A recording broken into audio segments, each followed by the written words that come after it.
अल्हम्दुलिल्लाहि रब्बिल आलमीन वल आकिबतु लिल मुत्तकीन वस्सलातु वस्सलामु अला सय्यदिल अंबियाइ वल मुरसलीन व अला आलिहि व अस्हाबिहि अजमाइन अम्मा बाद फ़ौज़ु बिल्लाहि मिनश शैतानिर रजीम बिस्मिल्लाहिर रहमानिर रहीम व नज़अ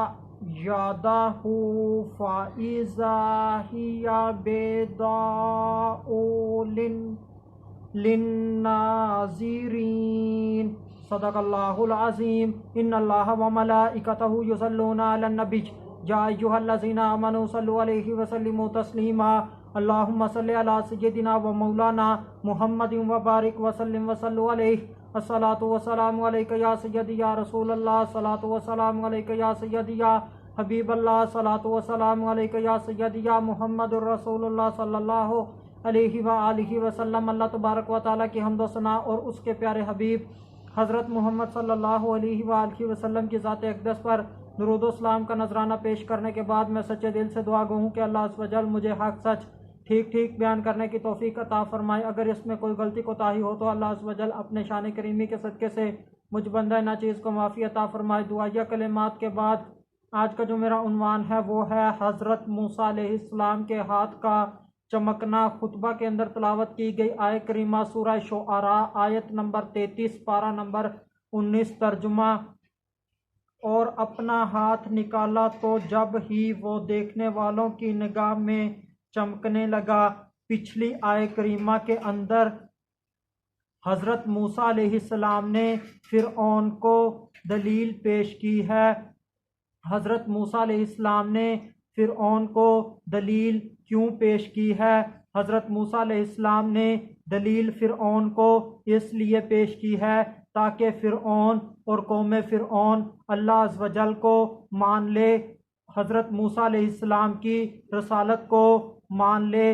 हज़रत मूसा अलैहिस्सलाम ने दलील के तौर पर अपने असा मुबारक को ज़मीन के ऊपर रख दिया। जब ही वो वाज़ेहा अज़दहा बन गया और अज़दहा का बनना हज़रत मूसा अलैहिस्सलाम की रसालत के ऊपर पहली दलील थी। हज़रत मूसा अलैहिस्सलाम ने अल्लाह अज़्ज़ व जल की तौहीद मनवाने के लिए, अपनी रसालत मनवाने के लिए दूसरी दलील पेश की और हज़रत मूसा अलैहिस्सलाम ने निकाला अपना हाथ। जब ही वो देखने वालों के लिए चमकता था, हज़रत मूसा अलैहिस्सलाम ने अपने हाथ को बगल के नीचे से दबा कर निकाला। जब ही वो फ़ौरन चमकता हुआ रोशन सफ़ेद निकला, जिसको देखकर लोग हैरान रह गए। वो बहुत ज़्यादा चमक रहा था। यह हज़रत मूसा अलैहिस्सलाम की रसालत पर दूसरी दलील थी। और ये हाथ हज़रत मूसा अलैहिस्सलाम का दिन के वक्त सूरज की तरह चमकता था और ये हाथ रात के वक्त चाँद की तरह चमकता था। और हज़रत मूसा अलैहिस्सलाम का ये हाथ मामूली नहीं चमकता था बल्कि बहुत ज़्यादा चमकता था। इससे सूरज की सी शुआएँ निकलती थीं। ऐसा ज़बरदस्त चमकता था कि इसको देखने वाले हैरान हो जाते थे।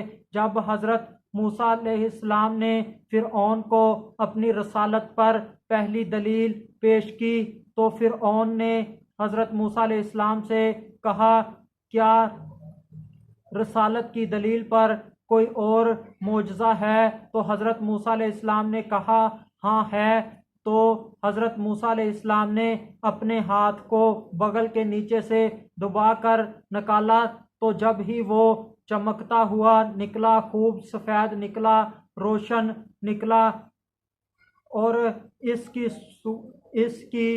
रोशनी सूरज की शुआ की तरह थी। जिसने इस हाथ को देखा उसकी नज़र चुंधिया गई, वो उसकी नज़रें चकाचूंध हो गईं। चाँद के टुकड़े की तरह यह हाथ चमकता था। इसमें दलील है कि इस हाथ की सफ़ेदी आम नहीं थी, आदतन नहीं थी, बल्कि ये एक मोजज़े के तौर पर थी। इसकी तरफ निगाहें देखने से जम जाती थीं क्योंकि वो खिलाफ़े आदत था और इसकी सफ़ेदी नूरानियत की वजह से थी।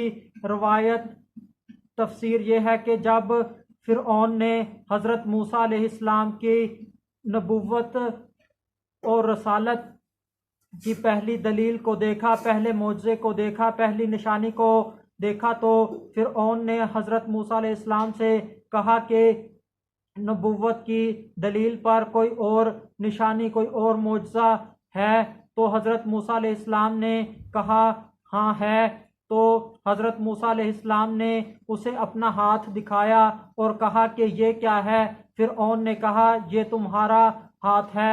हज़रत मूसा अलैहिस्सलाम ने उसी हाथ को अपनी बगल के नीचे दबाया और वापस निकाला तो वो हाथ खूब सफ़ेद, खूब चमकता हुआ, खूब रोशन निकला, जिसे देखकर फ़िरऔन हक्का बक्का रह गया। फ़िरऔन लाजवाब हो गया।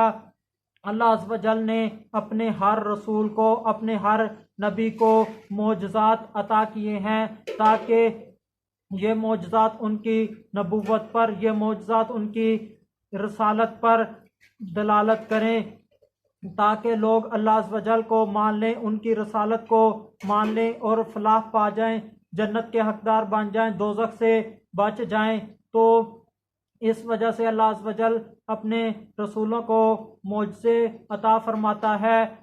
नबी और रसूल को मोजज़ा उस वक्त के लोगों के हिसाब से अता किया जाता है। हज़रत मूसा अलैहिस्सलाम को जो मोजज़े अता किए गए, उस वक्त के लोग जादू के अंदर बहुत माहिर थे, तो हज़रत मूसा अलैहिस्सलाम को ऐसे मोजज़ात अता किए गए जिनसे जादूगर भी मान गए कि ये जादू नहीं है, बल्कि अल्लाह अज़्ज़ व जल की तरफ से ये रसूल का मोजज़ा है। और वो रसूल के ऊपर ईमान भी ले आए थे जादूगर। और यानी कि बात करने का मकसद ये है कि नबी रसूल को मोजज़ा उसके वक्त के लोगों के हिसाब से मिलता है। मिसाल के तौर पर किसी ज़माने में तिब को बहुत अरूज हासिल था, लोगों का इलाज बहुत अच्छा होता था, मगर कुछ बीमारियां ऐसी थी जिनका इलाज उस वक्त के तबीबों से नहीं होता था।